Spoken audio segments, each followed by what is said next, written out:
Em, el día de hoy el tema es continuar con el tema del miércoles pasado, que fue duelos, pero tal vez la idea de hoy es orientarnos hacia otras áreas donde las pérdidas, y estamos hablando de las pérdidas de pareja, dinero, trabajo, los hijos que se casan, los hijos que se van, eh, incluso la pérdida de la salud. Son momentos de pérdidas que generan una situación que damos en llamar duelos y que a veces se convierten en un evento que no se supera en la vida y que de alguna manera queremos mirar cuál es la visión desde la pedagogía sistémica, desde la mirada sistémica y de las constelaciones. Entonces, pues muy buenas noches, muchísimas gracias. Y quisiéramos, pues no sé si Ricardo tienes algo como para arrancar y hablemos de ese tipo de pérdidas y duelos. Sí. Hola, buenas noches. Gracias por estar nuevamente con nosotros. Y para entrar en materia, quisiera hacer un breve resumen de lo que hicimos en la sesión anterior, y fue mostrar cómo al hablar de duelo, lo primero que viene a la mente es como la pérdida por muerte de algún ser querido y el impacto y la consecuencia. Y dijimos, por ejemplo, que el duelo es un proceso que tiene comienzo y fin. Y, y yo quisiera acabar de puntualizar eh, algunas cosas que me pasaron por la cabeza cuando hoy estaba pensando en este rato. Y es que existen duelos anticipatorios. Es decir, hay momentos en que en el horizonte uno ya sabe. Por ejemplo, cuando hay una enfermedad terminal, de alguna manera en el horizonte uno sabe hacia dónde va el tema. Pero, por ejemplo, pensaba que a veces la enfermedad, una minusvalía, irse de la casa, hacer un nuevo emprendimiento, viajar, eh, soltar a los hijos, pasar de la adolescencia a la joven adultez, a la adultez madura y a la adultez, todo eso pide siempre hacer duelos. Y yo pensaba que a veces tenemos que hacerle duelo casi que a nuestra propia historia. Y en nuestra propia historia, a veces el tema de los secretos familiares, el tema de los enojos, el tema de los dolores, incluso de las cosas buenísimas que pasaron en nuestra infancia, en nuestra juventud, todo eso cuando ya pasa, produce también una sensación de nostalgia y de alguna manera uno tiene que despegarse tanto de lo uno como de lo otro. Eh, a veces la cosa es mucho más profunda y tiene que ver como con la fragilidad de nuestra historia. Es decir, hay veces que en el tiempo ciertas expresiones intencionales o no intencionales de parte de uno mismo a veces no están cerradas. Voy a poner un ejemplo. Un día Hellinger dijo que en una relación de pareja es sagrado la historia de cada quien, el espacio de cada quien. Y soltó una afirmación que a mí me llamó mucho la atención y dijo es, si usted tiene un desliz, ni se le ocurra contárselo a su pareja. Y en ese sentido, la fragilidad de lo que somos como seres humanos a veces está guardada en el misterio y en lo profundo de la historia de cada quien. Y todo esto para decir que a veces es bueno entrar a bucear un poco en la propia historia para poder mirarla de alguna manera asumiéndola. Y eso suena como a sanar. Y los duelos en ese sentido se conectan como una experiencia donde uno se permite sanar. Y cuando digo bucear por la propia historia, es como darse permiso de entender que hay cosas que ya pasaron y pasaron para bien y pasaron para mal, pasaron para hacernos crecer o pasaron para hacernos sufrir. Y en uno y en otro caso, para poder tomar fuerzas y seguir adelante con la vida, esos temas hay que cerrarlos y a esos temas hay que darles la oportunidad de sanarlos. Y en esa línea yo pensaba, y de alguna manera lo nombramos la vez pasada, hay unas realidades que tienen que ver con emociones profundas, tanto positivas como negativas, pero también con daños que hicimos o que nos hicieron. Y, por ejemplo, un abuso necesita de un duelo para poder volver a reconectar con la vida. La pérdida del dinero, la pérdida de una relación, la pérdida de las habilidades y aún de las potencialidades humanas según la edad de las personas, eh, tiene que ver con duelo, tiene que ver con asumirlo de alguna forma para que uno lo mire sin angustia. Y lo que quisiera decir es que hay diferentes intensidades y diferentes en las emociones, pero también hay diferentes tiempos en la duración de esas emociones. Y es un arte de alguna manera aprender a lidiar con eso que tiene que ver mucho con lo profundo de cada quien, donde uno se encuentra con uno mismo y donde uno se mira al espejo y, y tiene que aprender a aceptarse, a cerrar y a sanar cosas para que le permita a uno hacer conexiones distintas y positivas con otros y en el tiempo perduren. Eh,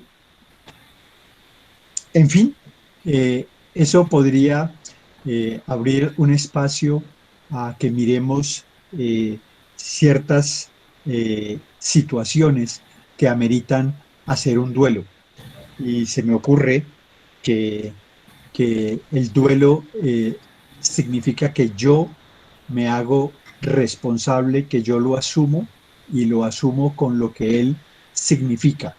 Y él significa proceso que tiene comienzo y fin y etapas de diferente intensidad emocional y de diferente duración. Y entrado en materia, entonces se me ocurre que podríamos hacer un intento de mirar temas puntuales que ameritan hacer un duelo. Ricardo, cuando tú hablas de esas diferentes intensidades, eh, creo que nos podemos remitir a que, digamos que lo normal de la vida es que uno está en un proceso permanente de cambio y siempre está dejando atrás cosas. Siempre. Pero algunas veces llevamos esas cosas que dejamos atrás tranquilamente y otras no. Lo que yo tengo como experiencia es que entre más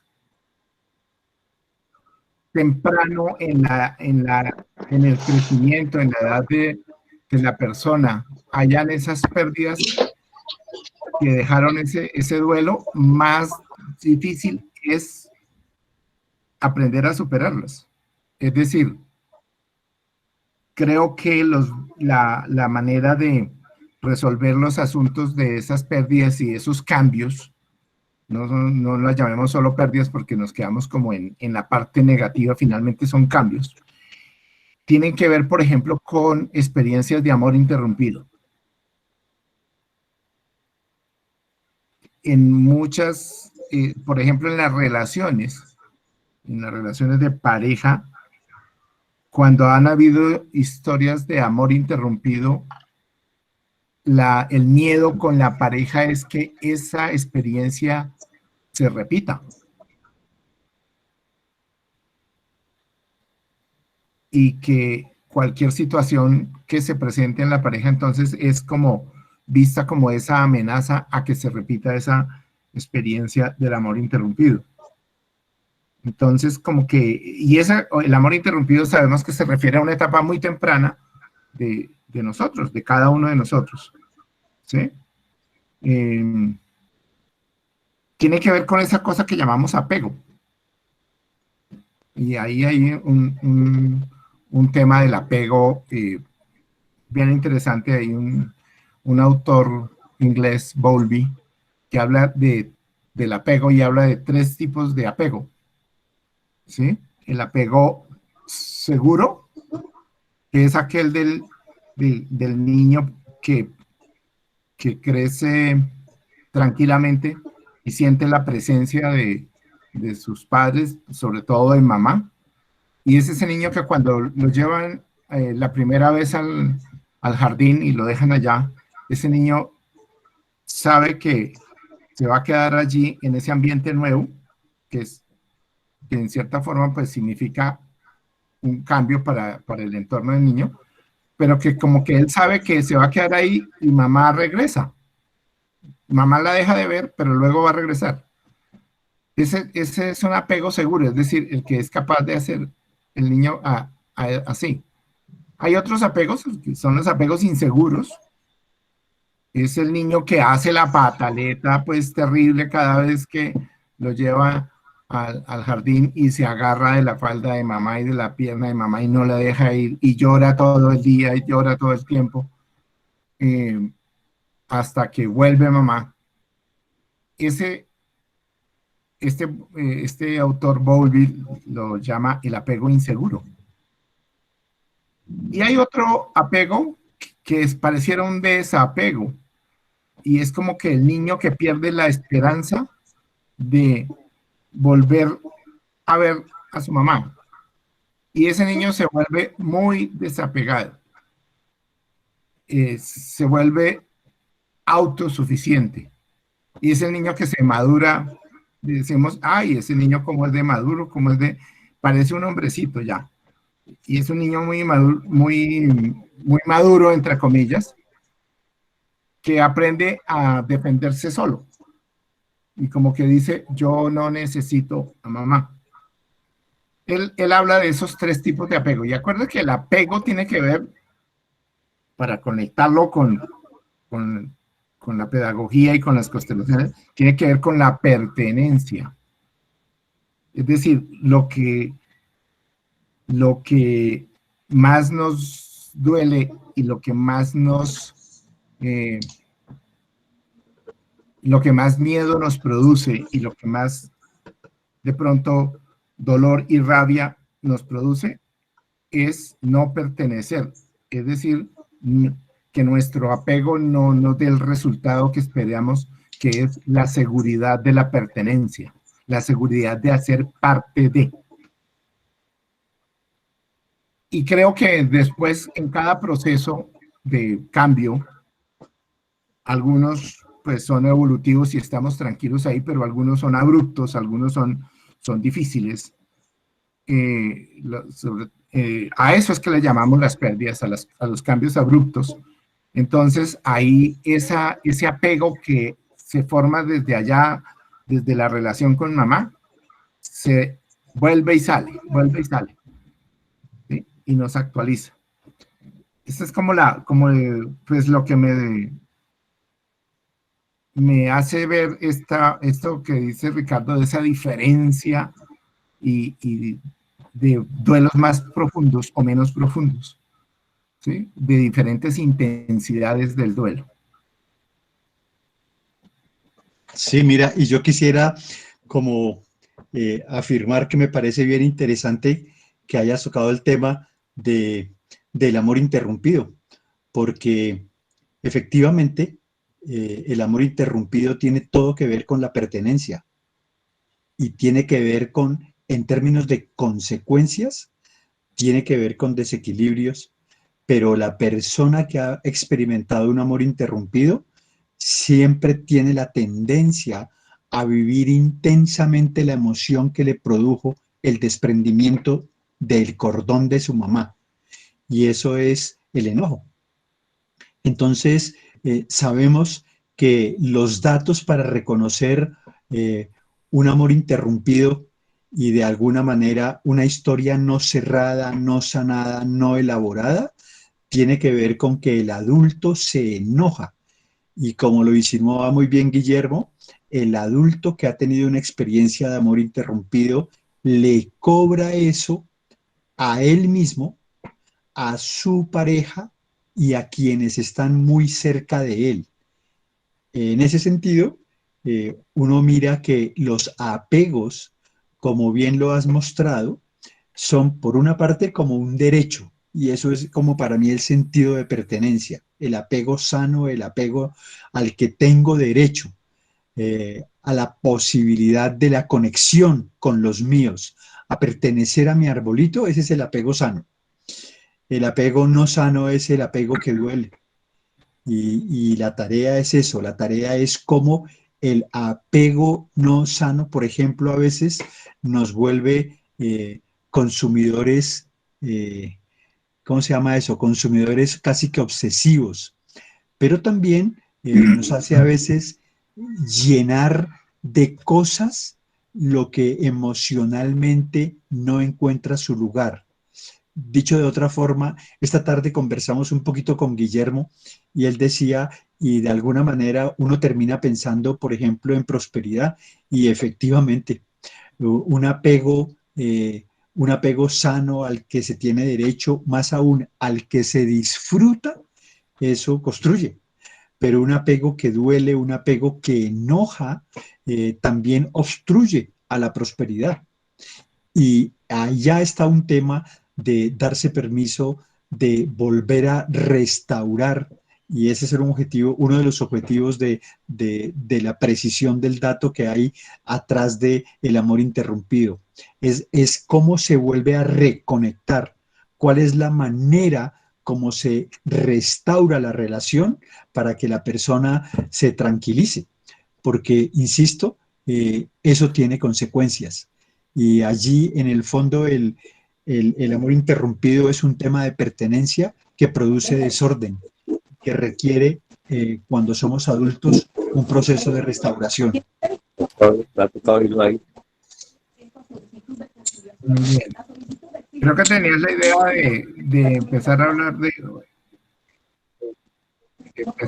alguno de los... bueno, están aquí hablando de podemos hablar un poquito más de los 3 tipos de apego. Bueno, es muy sencillo. Morby dice, hay un apego. Usted no ve la novela. ¿No le estorba a usted? No ve la novela. Sí, pues que te repite. Carmenza, por favor apagas tu micrófono.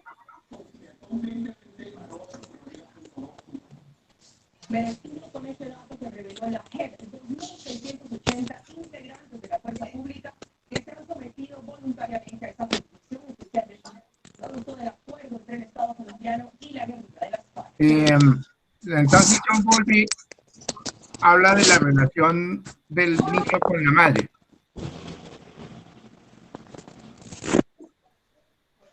Esa relación,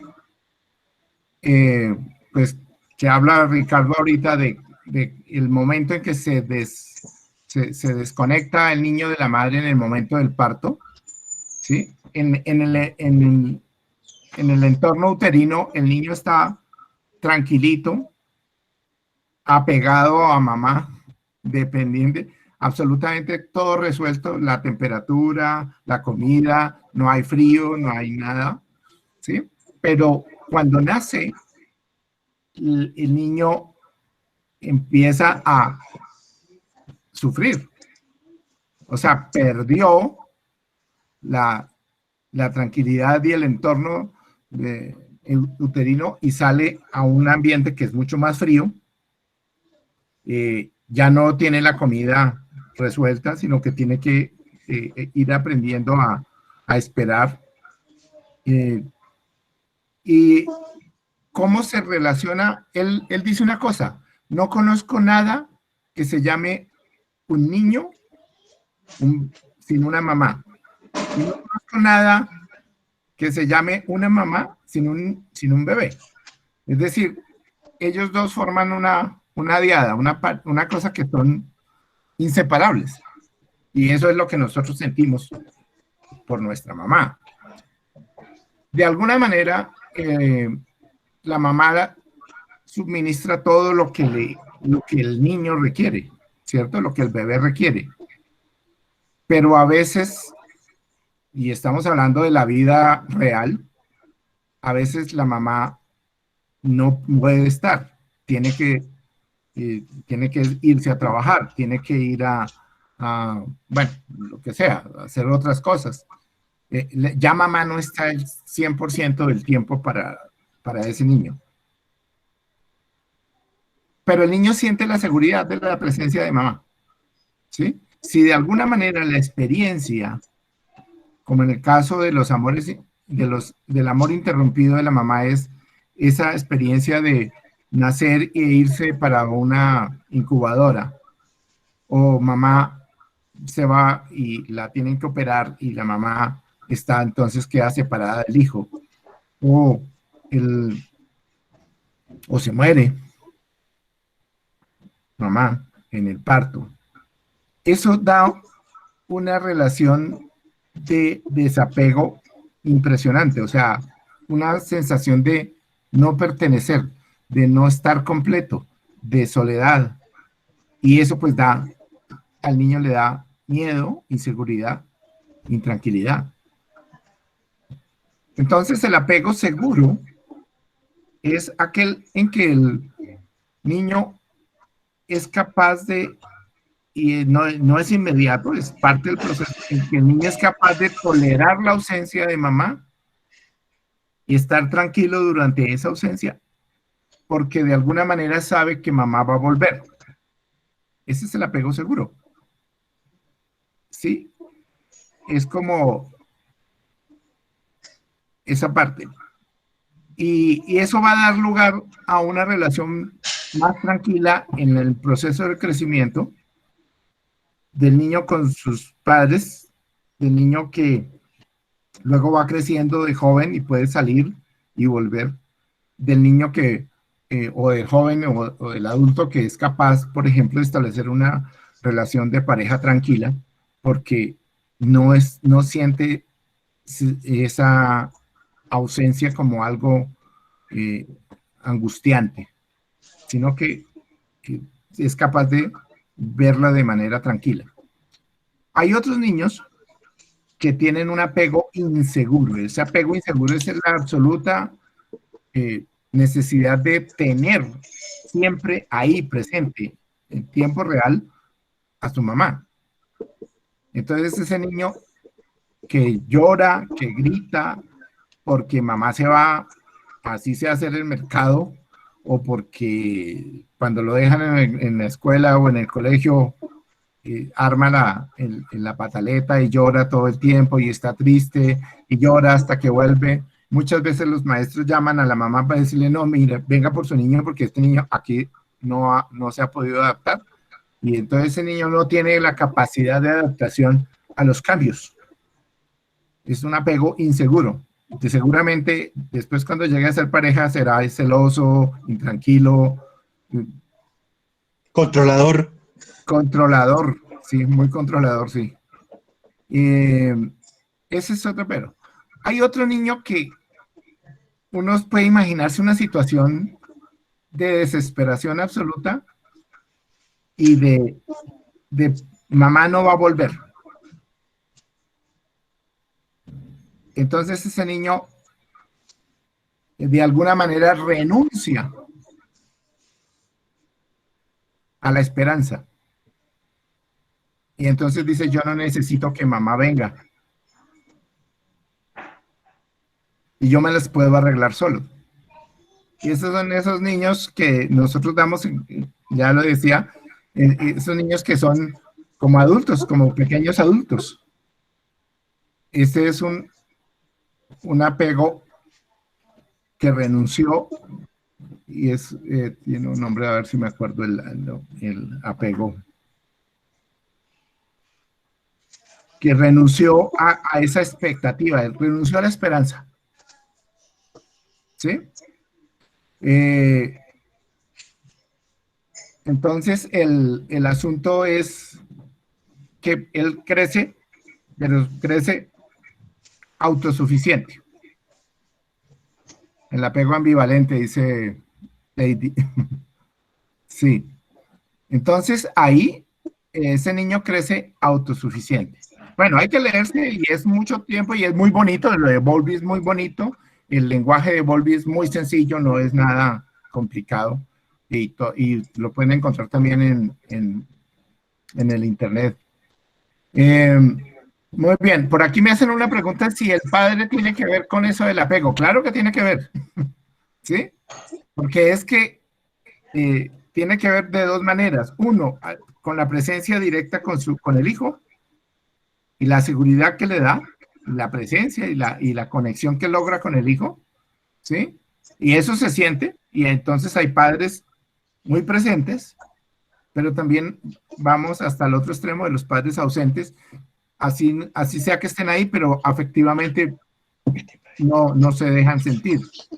Y lo otro es el padre ausente físicamente también. Y la otra forma en que el padre está presente es en el respaldo que le da la madre. Es decir, la madre está tranquila con la relación con el padre o la madre está intranquila en la relación con el padre. Todo eso se va a reflejar en la relación con el niño.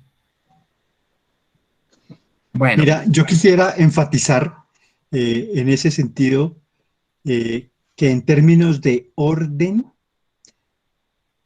la conyugalidad es el telón de fondo de la paternidad. Muy bien. Eso se llama orden. Y voy a decirlo de esta forma. En la cultura actual, y aún en la de nuestros mayores, era muy fuerte el tema de la paternidad. Y hay mucha gente que lee la vida en función de que lo que de verdad es de uno son los hijos. Y detrás de eso, por supuesto que hay muchos valores. Y detrás de eso hay actitudes, posturas, lecturas que son respetables. Y detrás de eso también hay lecturas que hacen pensar que allí falta un tema de orden. Y es en esa línea en que estaba diciendo Guillermo el tema del apego. Es decir, ya sabemos que el amor fundante es la relación con el primer amor de la vida, que es la mamá. Pero otra vez insistimos que, ¿cuál? La que está al lado de papá. En ese sentido, la conyugalidad se vuelve soporte. La conyugalidad es el telón de fondo donde se escribe el tema de la paternidad. Entonces, la prosperidad que brota de ellos mira hacia la fuerza del papá, la abundancia de la mamá, pero la capacidad de vivir una vida con relaciones sanas. Voy a decirlo de esta manera. A veces uno encuentra muchas personas que se empeñan y tienen logros, indudablemente, en ser papás, pero dejan de empeñarse en ser cónyuges. Y eso tiene un impacto en la vida de los hijos. Eso tiene una lectura y, por ejemplo, cuando Guillermo estaba hablando del apego, yo decía, el apego inseguro se transfiere. Y él hizo una presentación de cómo se puede explicar el apego en un niño. Y la transferencia es, pero el apego se transfiere a las relaciones luego que nos volvemos adultos. Y de alguna manera lo que me estaba preguntando es, ¿cuántas cosas de nosotros están ancladas en apegos inseguros, en apegos no resueltos, en apegos donde de alguna manera uno renuncia, por ejemplo, a merecer? Y por eso cuando uno lleva eso a la relación de pareja, por ejemplo, encuentra que las parejas unidas y las parejas amarradas tienen posturas frente a la separación. Yo insisto, solo las parejas unidas tienen la posibilidad de separarse y las parejas amarradas tienen muchísima más resistencia a separarse, para no hacer la afirmación de que es muy complejo que una pareja amarrada se separe. Y la pregunta es, ¿qué pasa con las parejas amarradas? Que es muy posible que el tema del apego inseguro esté haciendo su tarea y que de alguna manera sistémicamente ese par de personas no se encontraron gratis. Y entonces, ¿de qué estamos hablando con parejas unidas? Que las parejas unidas tienen la posibilidad de construir y de dejar de construir la relación. Y en ese sentido tienen más posibilidades, primero de separarse y segundo de hacerle un duelo de alguna manera sano a su separación. Yo siempre pienso que de alguna manera separarse tiene que ver con haber resuelto algo. Y cuando con conciencia o sin conciencia las personas tienen una experiencia de haberse liberado de algo, y si lo sienten emocionalmente como una riqueza, como una posibilidad de una nueva oxigenación, en ese sentido la separación simplemente siguió su propio curso y en algún punto hizo que la relación se acabara. Pero esas personas están más capacitadas para hacer el duelo, y para hacer el duelo de, otra vez el tema, de los enojos que acabaron con la relación. Entonces, en ese sentido, miren, en la sesión anterior hablábamos de la importancia del cadáver para hacer la separación, para hacer un buen duelo. Y a veces en términos de pareja hacer un duelo es mucho más difícil porque uno quisiera ver muerto al otro, pero como está vivo, entonces el tema es más complejo. Hellinger dice que hay parejas que necesitan gastarse un tiempo muy largo para consolidar su separación. Y dice que a veces eso es una forma como la gente sufre para después de un largo sufrimiento decir, y ahora después de tanto sufrimiento, por fin nos damos permiso de tomar la decisión. En la práctica es cuando una pareja entra en un proceso de separación, la decisión y la realidad que hace que la decisión se ponga en práctica usualmente tiene intensidades distintas y tiempos largos, tiempos largos. Y esa lectura hace que elaborar el duelo a veces sea justamente por eso muy complejo.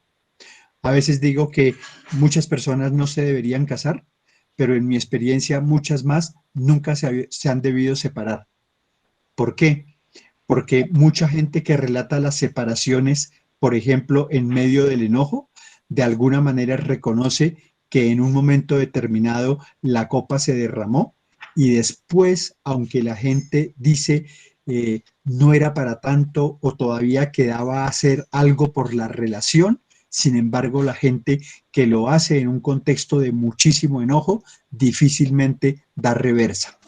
Dicho en sencillo es, muchas personas que se separaron cuentan que su experiencia de enojo los llevó a una situación extrema en donde casi que sin mucha conciencia, es decir, con la cabeza muy caliente, se tomó una decisión que exigía. Quedamos congelados.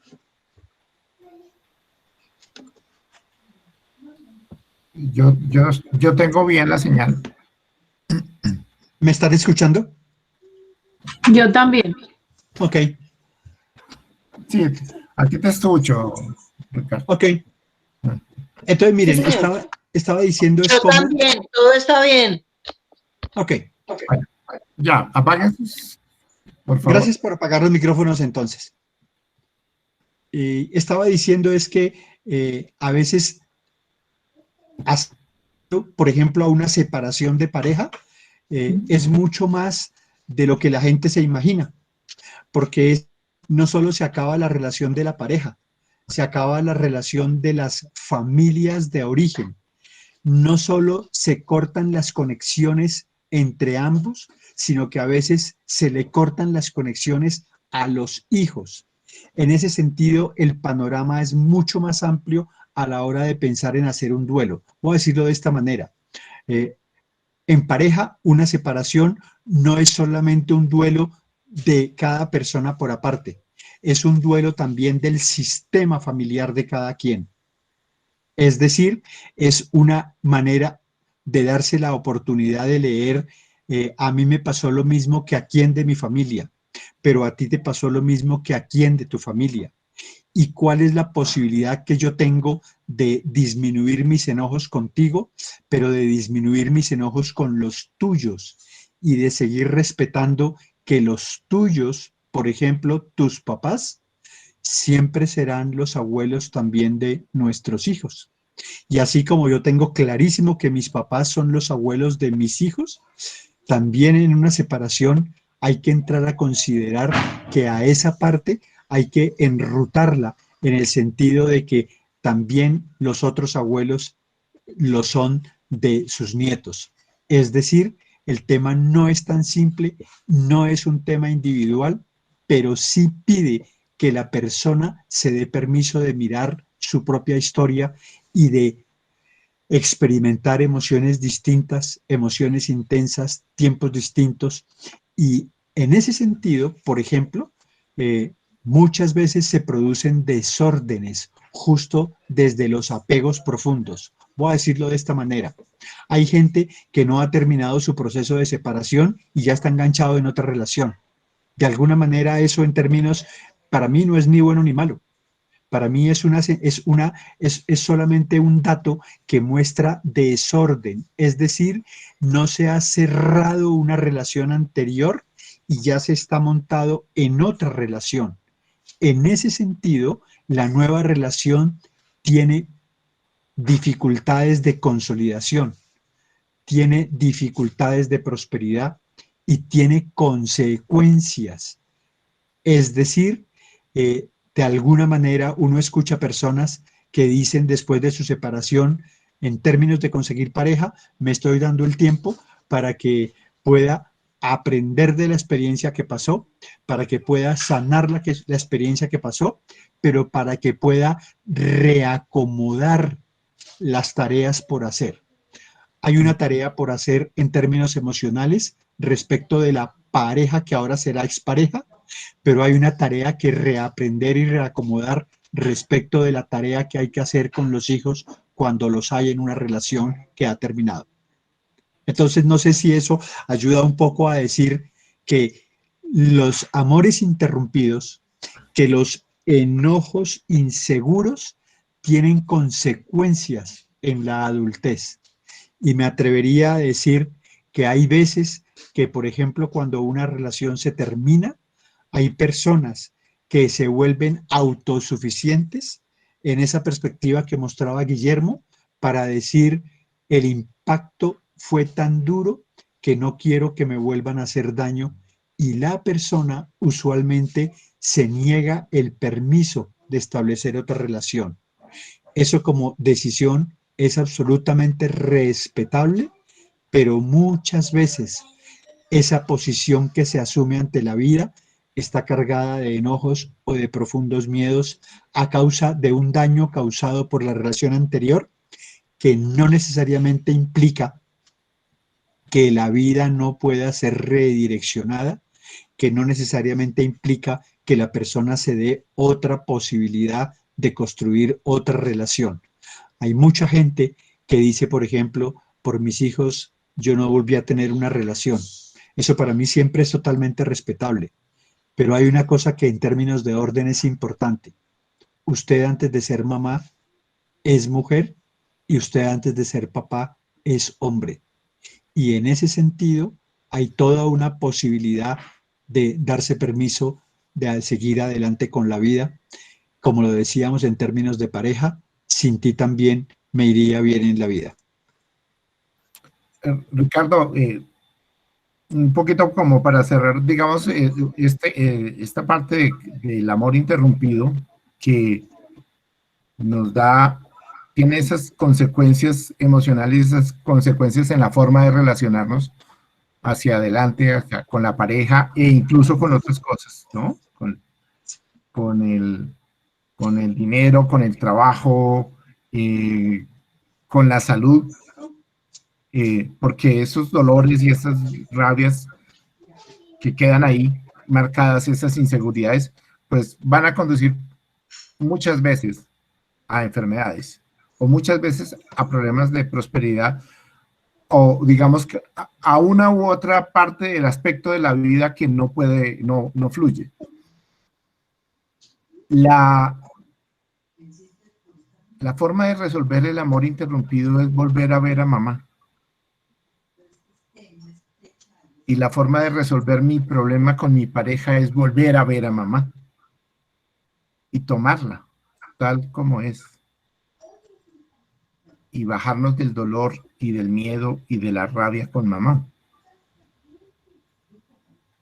Entonces, como que esto es lo que nos enseña la mirada sistémica y es cuando a mí me está ocurriendo algo hoy, a lo cual yo no le encuentro sentido.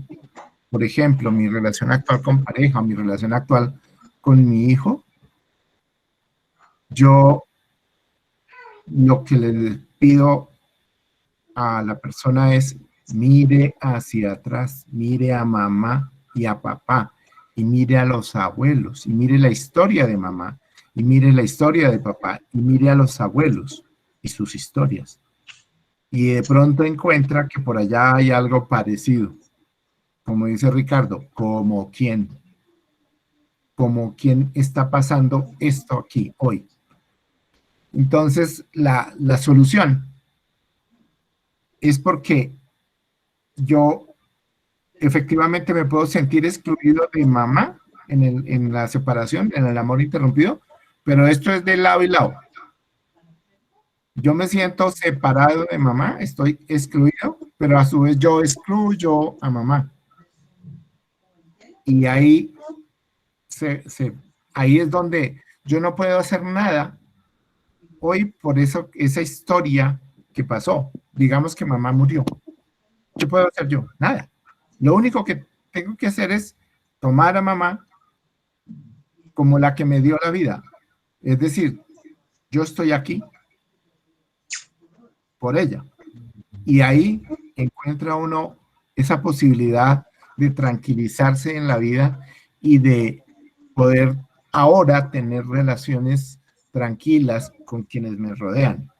Relación tranquila con mis hermanos, con papá, relaciones tranquilas con mi pareja o relaciones tranquilas con mis hijos o relaciones tranquilas en el trabajo.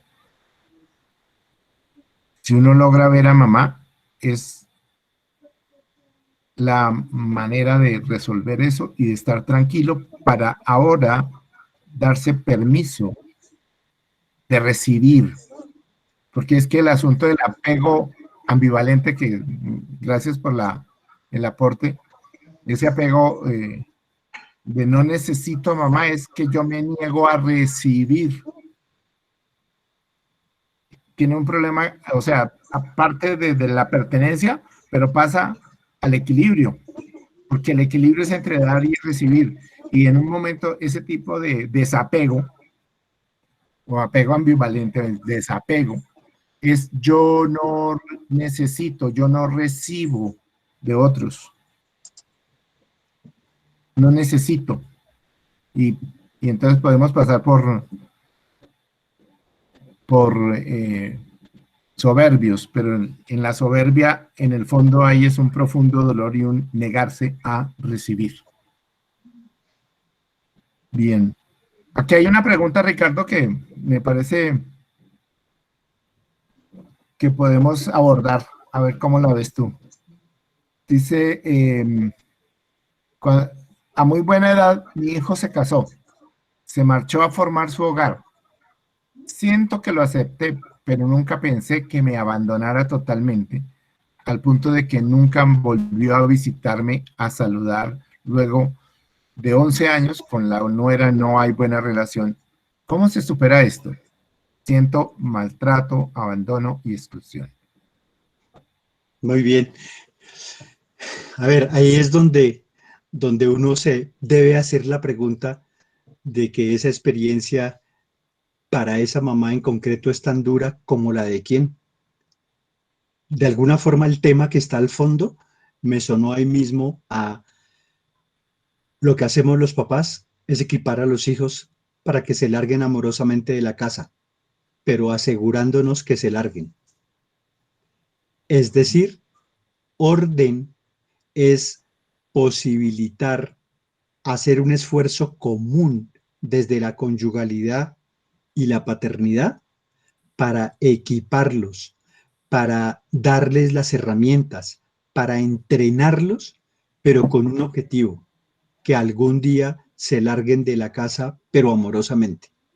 Dicho de otra forma es, muchas personas que no se van amorosamente de la casa no son prósperas, pero la mamá que relata que su hijo se fue, pareciera estar contando es como que para ella el dolor es un dolor que ha permanecido en el tiempo, porque su sensación de abandono del hijo es una sensación que tiene que ver que seguramente con un dolor que está puro atrás allá en la relación de ella con su propia mamá. Cuando un hombre y una mujer se hacen pareja, de alguna manera hay un requerimiento y el requerimiento es haberse ido de la casa. Pero irse de la casa tiene una connotación física en términos de irse, de hacer rancho aparte, pero tiene una connotación emocional que es muy importante y es que uno tiene la capacidad de diferenciar el amor. Y entonces quisiera decirlo de esta forma. Cuando yo me voy de la casa y yo establezco una relación de pareja, necesito ser capaz de un amor adulto y el amor adulto es el que es diferenciador. ¿Diferenciador de qué? Del amor a mi pareja como distinto al amor de mi mamá y su entorno, al amor de los míos, al amor de mi familia de origen. Esos amores son diferenciadores y cuando eso no se logra, el déficit se siente. Entonces, en esa pregunta, yo lo que estoy sintiendo es como que efectivamente el hijo por lealtad está repitiendo un dolor que seguramente en el referente de pareja de sus papás produjo también una ruptura que no logró sanarse. Entonces, el adulto tiene que darse permiso de tratar de conectar emocionalmente. Y por eso no me extraña que ella diga que la relación después de 11 años con la nuera ha sido difícil.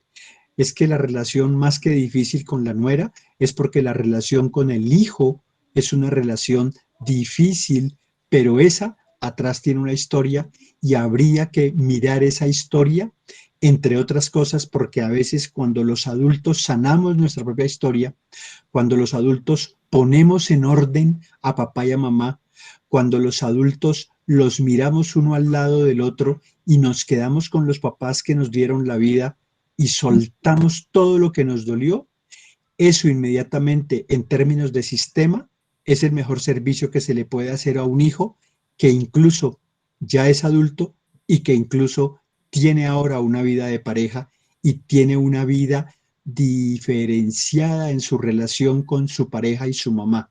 Pero allí yo diría que hay un perfecto ejemplo de amor interrumpido que está atrás. Y de alguna manera, para decirlo en sencillo, más que mirar en lo que está pasando entre la mamá y el hijo, hay que mirar qué hay atrás en la historia de la mamá respecto de sus propios papás. Y a eso es a lo que Guillermo creo que estaba diciendo cuando haya una necesidad de sanar, de cerrar un duelo, de cerrar una historia. El gran secreto es mirar hacia atrás, mirar al origen para quedarse con lo fundamental. Sí, señor. Sí, esa es como la idea, ¿no? Ahí seguramente hay una repetición de historias. Y desafortunadamente, es una historia, es una repetición que todavía mantiene el desequilibrio y el desapego, y la no pertenencia.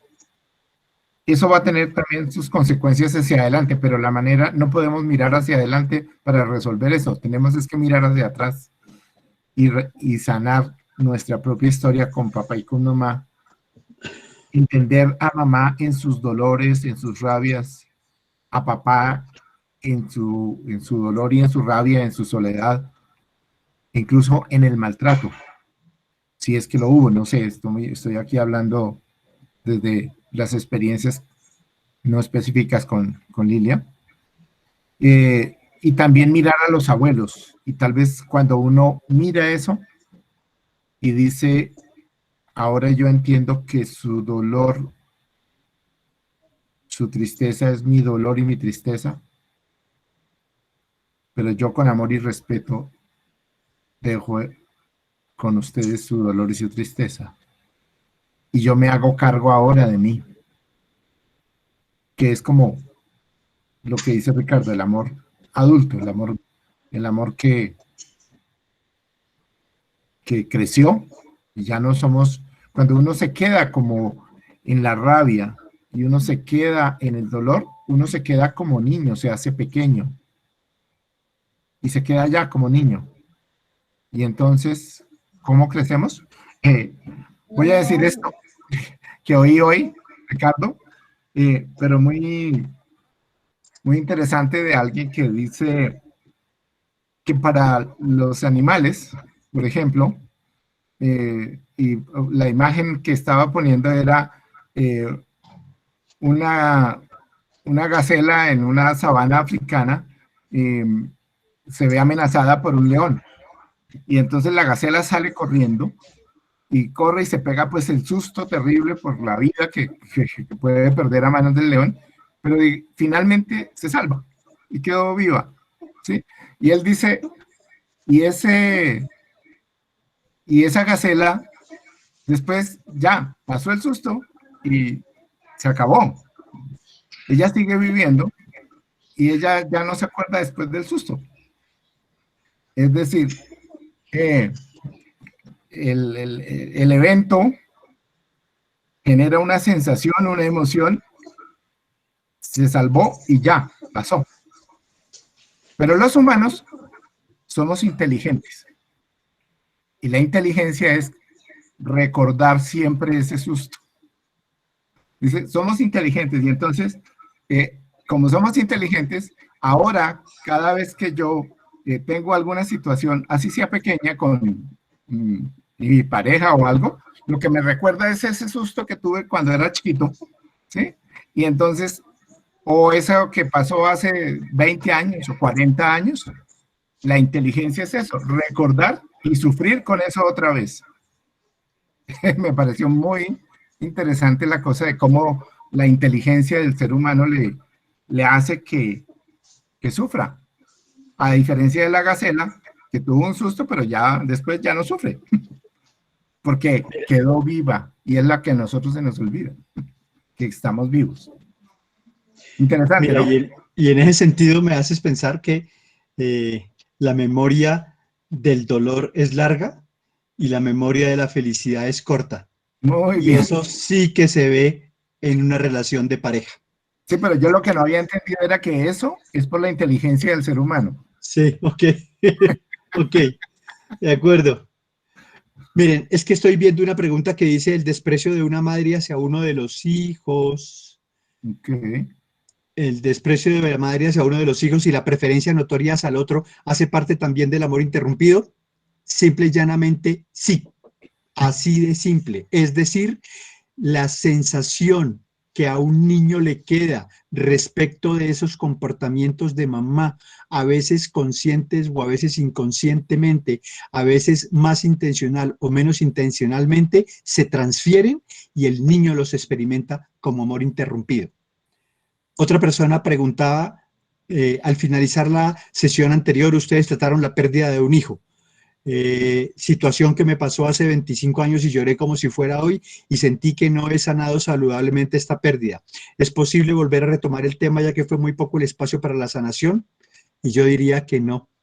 Dale permiso y dale espacio al proceso de ver y al proceso de incluir. Y en ese sentido, cierra la historia.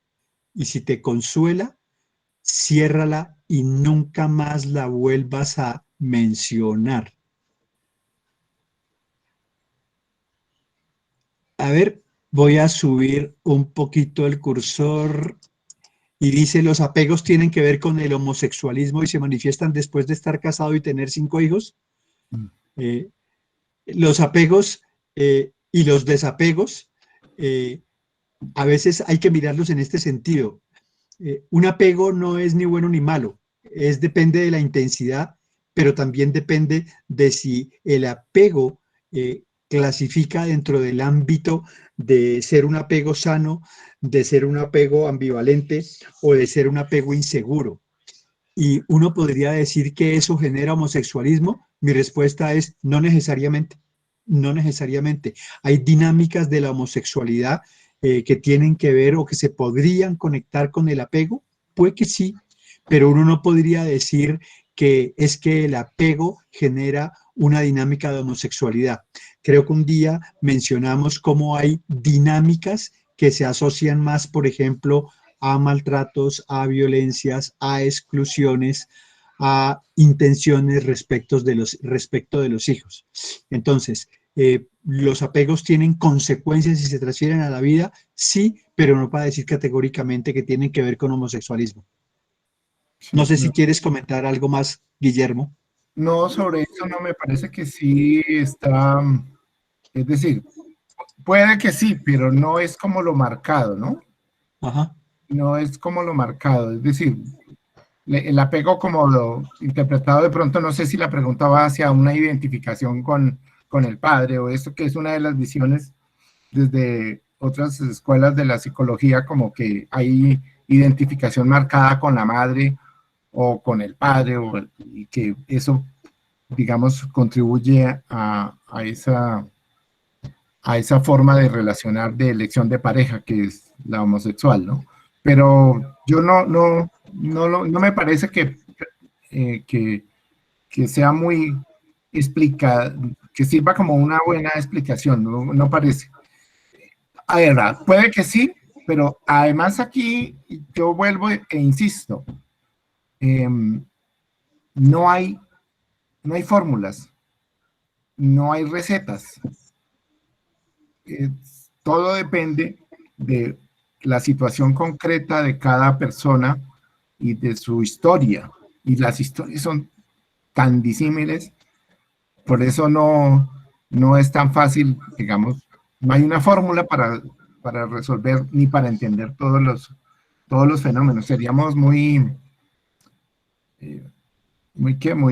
creídos en pensar que esta visión y que cualquier frase que nosotros podamos intentar pueda explicar todo lo complejo de las experiencias de los seres humanos. Esa es la cosa. Sí, hay otras situaciones en que hay pérdidas. Y hemos hablado de pérdidas de pareja. No sé si quieras hablar, Ricardo, de las pérdidas con el dinero, trabajo, salud. Sí, mira, es que más que hablar, quisiera es que me acordé de un ejercicio. Ok. Y un ejercicio que de pronto puede resultar útil. Y es, como todos ya tenemos el contexto, y es que estoy leyendo que aquí alguien dice, el tiempo es un gran sabio que nos ayuda a sanar heridas. Y yo digo, sí, perfecto. Pero cuando se trata de una pérdida, el tiempo no basta. Cuando se trata de un duelo, el duelo tiene unas etapas que hay que aprender a vivirlas, que hay que aprender a enfrentarlas, que hay que aprender a asumirlas. Pero en ese sentido, he aprendido también que a veces entrar al interior de cada quien y hacer cierres ayuda. Voy a decir en qué consiste como el ejercicio. Y también podríamos usar el chat para eso. Y es que, por ejemplo, a veces uno tiene que decir, yo perdí una plata y fue terrible, pero ya pasó. Entonces mi invitación es a que las personas que lo deseen hagan la formulita, nombren una situación y digan, pero ya pasó. Y lo escribimos en el chat o la persona si abre el micrófono, no sé cómo nos resulta más productivo.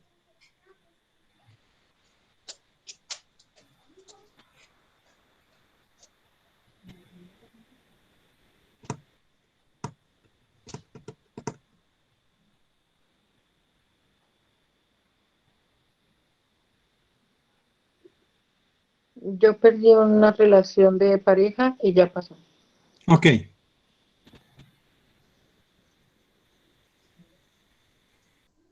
Yo perdí una plata y ya pasó. Yo perdí un trabajo y ya pasó.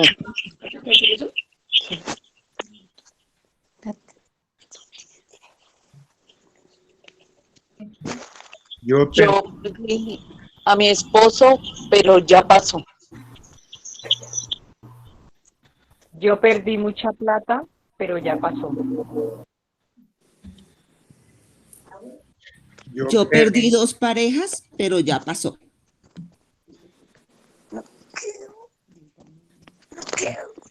Henry. Yo perdí a mi padre y ya pasó. Yo perdí mi padre, ya pasó. Yo perdí mucho dinero y ya pasó. Mi relación familiar no empezó como yo quería, pero ya pasó.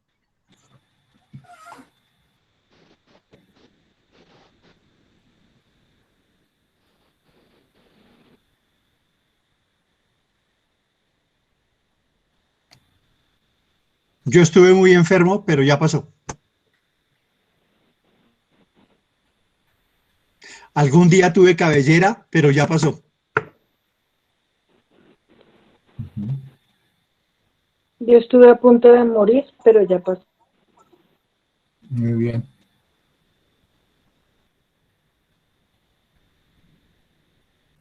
Yo tuve una enfermedad, pero ya pasó.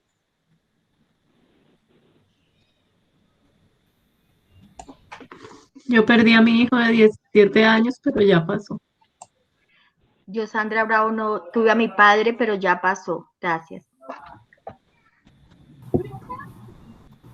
Yo tuve problemas en la pareja, pero ya pasó. Yo perdí a mi hermana de 15 años, pero ya pasó. Yo he estado enferma, pero ya pasó. Yo perdí a mi papá en forma muy inadecuada, pero ya pasó.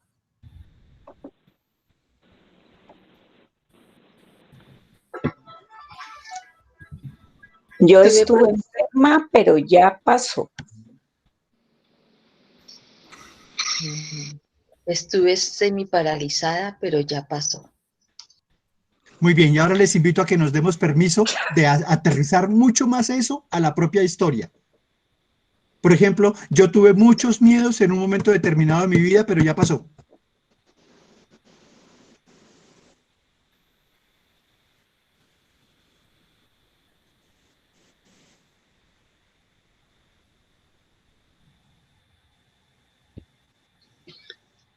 Yo creía que no merecía, pero ya pasó. Yo perdí la memoria, pero ya. Yo tuve muchas dificultades en el trabajo, pero ya pasó.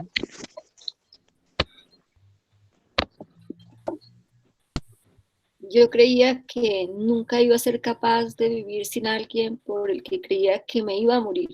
Y lo logré y hoy no lo puedo creer. Sí soy capaz de vivir sin eso que creía.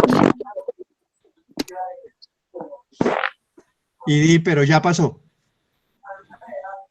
Pero ya pasó. He tenido episodios de tristeza, pero ya pasaron. Yo tuve mucho dolor, pero ya pasó. Yo no creía en mí, pero ya pasó. Yo he tenido dificultades financieras, pero ya pasó.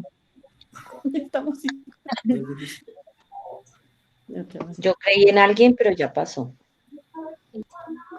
Yo he tenido dificultades financieras, pero ya pasó. Yo perdí la memoria por un tiempo, pero ya pasó.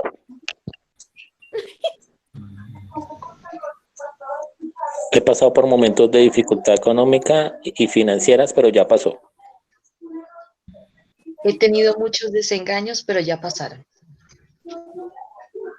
He vivido situaciones de violencia, pero ya pasó. He tenido dificultades en mi trabajo, pero ya pasó. Muy bien, estamos perdiendo la pista. Está demasiado elevado el tema. Tiene que ser muy aterrizadito. Ricardo, déjame a ver si yo puedo orientar otro ejercicio que va en esa misma línea que hiciste. Por favor, Fernando, apagas tu micrófono.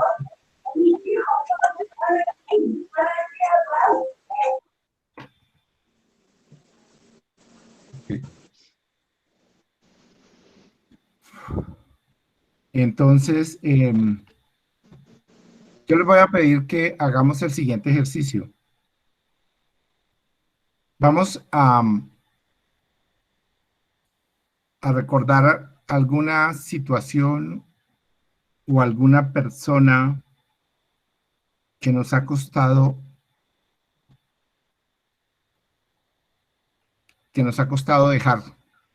dejar ir. Entonces puede ser un familiar que murió, se fue, una pareja que se acabó, una esperanza que perdimos, una riqueza que se perdió, un hijo que se perdió, y que de alguna manera lo podamos ver. Imaginémonos que está ahí enfrente. Y nos ha costado dejarlo ir. Y lo miramos y le decimos, ahora te libero de mí. Ahora te libero de mí.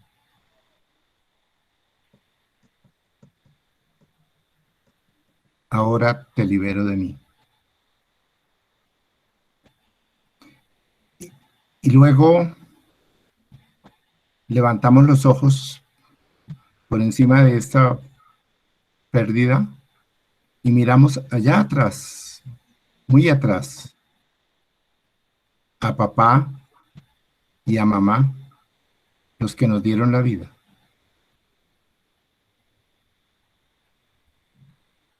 Y los miro y les digo, los veo y los tomo tal como son. Los veo y los tomo tal como son.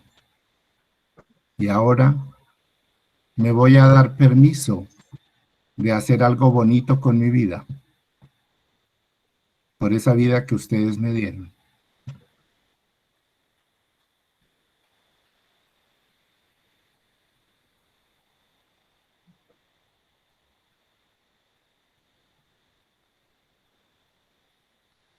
Y ya.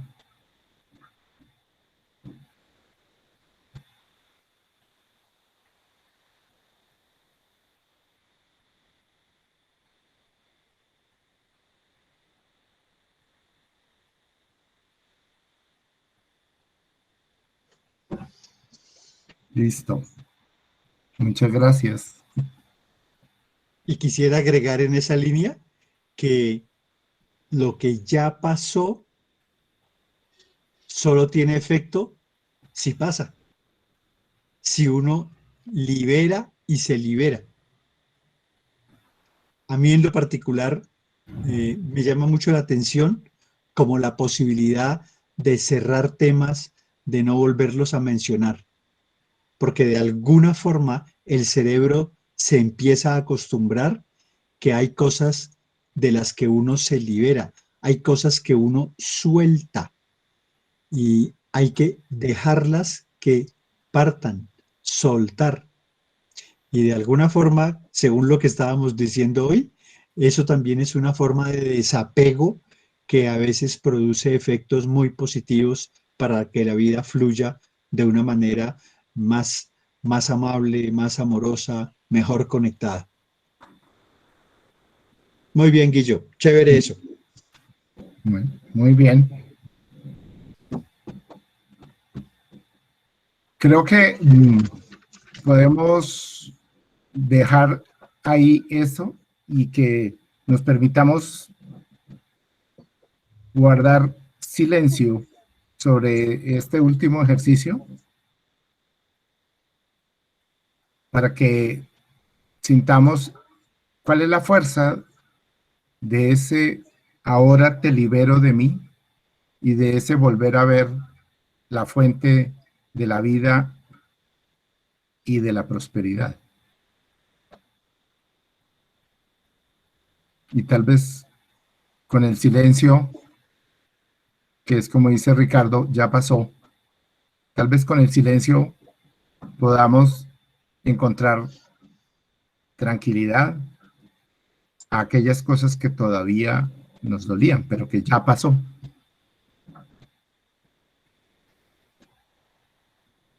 Yo dejaría la temática por hoy ahí, ¿cierto, Ricardo? Sí, me parece. Ok. Entonces, muchísimas gracias. Nos vemos. El lunes es festivo, ¿no? ¿Sí? ¿No? ¿Ah? Sí, pero nos vemos. No, este lunes